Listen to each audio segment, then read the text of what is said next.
Hukum Islam, sebuah sistem yang jadi panduan hidup bagi lebih dari 1 miliar orang di seluruh dunia. Tapi, pernahkah Anda bertanya-tanya, apa sih sebenarnya yang jadi fondasi utamanya? Nah, dalam kesempatan kali ini, kita akan coba bedah bersama prinsip-prinsip inti yang menjadi jantung dari sistem hukum yang begitu kompleks dan mendalam ini. Coba deh, bayangkan kalau saja kita bisa melihat DNA dari sebuah sistem hukum. Kira-kira apa ya kode genetik yang membentuk cara pandang, aturan, dan nilai-nilai yang jadi pegangan seperempat populasi dunia?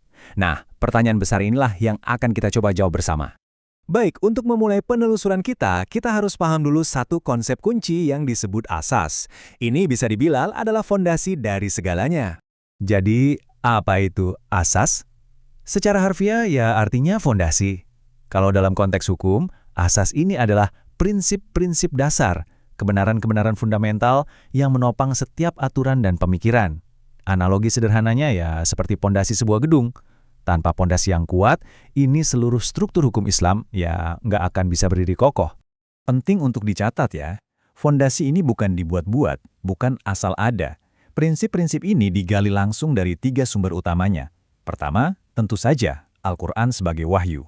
Kedua, As-Sunnah atau teladan dari Nabi. Dan yang ketiga, ijtihad.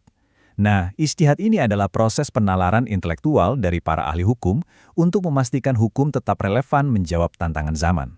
Oke, dari semua asas yang ada satu nih yang posisinya paling sentral. Dia adalah pilar utamanya, jantung dari hukum Islam. Apa itu? Yaitu keadilan atau dalam bahasa Arabnya al-adl. Dan untuk memahami betapa sentralnya asas ini, coba lihat fakta yang satu ini. Kata keadilan dan berbagai turunannya itu disebut lebih dari 1000 kali di dalam Al-Quran. 1000 kali! Ini kan penekanan yang luar biasa ya, menempatkannya di urutan paling atas setelah penyebutan kata Allah dan pentingnya ilmu. Nah, ayat ini benar-benar menangkap esensinya dengan sempurna. Perintahnya tuh radikal dan sangat jelas. Jadilah penegak keadilan. Bahkan kalau itu merugikan diri kita sendiri, orang tua kita, atau kerabat terdekat kita. Kuncinya adalah imparsialitas total. Jadi kesimpulannya jelas banget ya, keadilan dalam Islam itu bukan sekedar pilihan, tapi sebuah keharusan yang sifatnya universal. Dia adalah titik awal, dia adalah prosesnya, dan dia sekaligus menjadi tujuan akhir dari setiap hukum yang ada.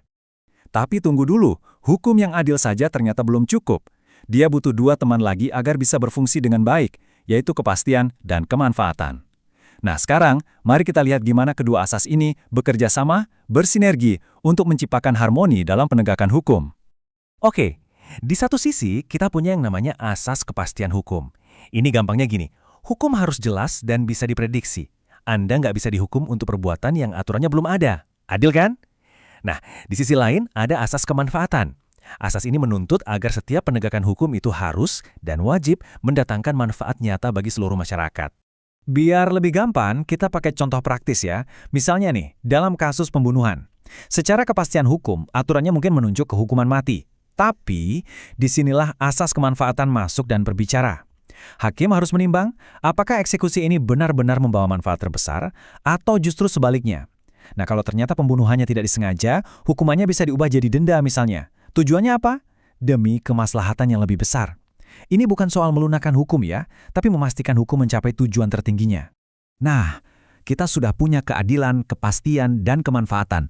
Tapi, semua ini butuh satu lem perekat agar bisa berjalan harmonis. Apa itu? Keseimbangan. Inilah asas kita berikutnya. Prinsip jalan tengah, yang memastikan hukum selalu jauh dari segala bentuk ekstremisme. Konsep ini punya nama yang indah, wasatiyah atau moderasi. Tapi jangan salah ya, ini bukan sekedar kompromi atau cari aman. Ini adalah sebuah pencarian yang dinamis untuk menemukan titik terbaik yang seimbang. Titik di mana cita-cita ideal bertemu dengan kenyataan di lapangan. Di mana kepentingan duniawi selaras dengan tujuan akhirat.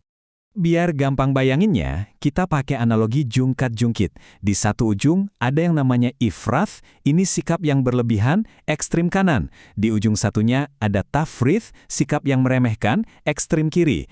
Nah, hukum Islam itu selalu berusaha mencari titik tengahnya, titik tumpunya, yang disebut iktidal, posisi terbaik yang adil dan seimbang, tepat di antara 2 ekstrim itu. Oke, jadi kita sudah punya keadilan, kepastian, kemanfaatan, dan keseimbangan. Lengkap kan?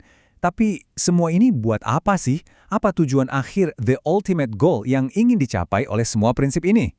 Jawabannya terletak pada sebuah konsep besar yang disebut maqasid asy-syariah atau tujuan-tujuan syariat.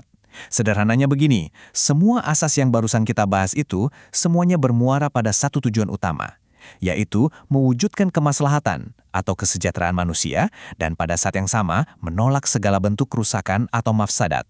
Inilah why-nya, alasan dibalik setiap aturan. Nah, kesejahteraan publik ini nggak abstrak loh. Dia dirinci lagi menjadi 5 pilar utama yang wajib dilindungi oleh hukum. Ini yang dikenal sebagai Daruriyat al-Khamsah. Apa saja itu? 1. Memelihara agama. 2. Memelihara jiwa. 3. Memelihara akal. 4. Memelihara keturunan. Dan 5. Memelihara harta. Jadi, pada dasarnya semua prinsip yang kita bedah hari ini, ya tujuannya untuk melindungi kelima pilar kehidupan manusia ini. Hal ini akhirnya membawa kita pada satu pertanyaan besar untuk direnungkan bersama. Dengan fondasi keadilan, keseimbangan, dan kemanfaatan yang sudah berumur ratusan tahun, bagaimana ya prinsip-prinsip fundamental ini bisa menjawab tantangan-tantangan super kompleks di zaman modern kita? Mulai dari isu kecerdasan buatan, rekayasa genetika, sampai krisis iklim. Ini pertanyaan yang menarik, bukan? Tentu saja, seluruh pembahasan kita kali ini tidak lepas dari rujukan-rujukan akademis yang solid. Anda bisa lihat beberapa referensi utamanya di layar. Baik, terima kasih banyak telah menyimak penelusuran singkat kita mengenai fondasi-fondasi utama dalam hukum Islam. Semoga apa yang kita bahas bisa memberikan wawasan baru dan bermanfaat. Sampai jumpa di pembahasan menarik lainnya.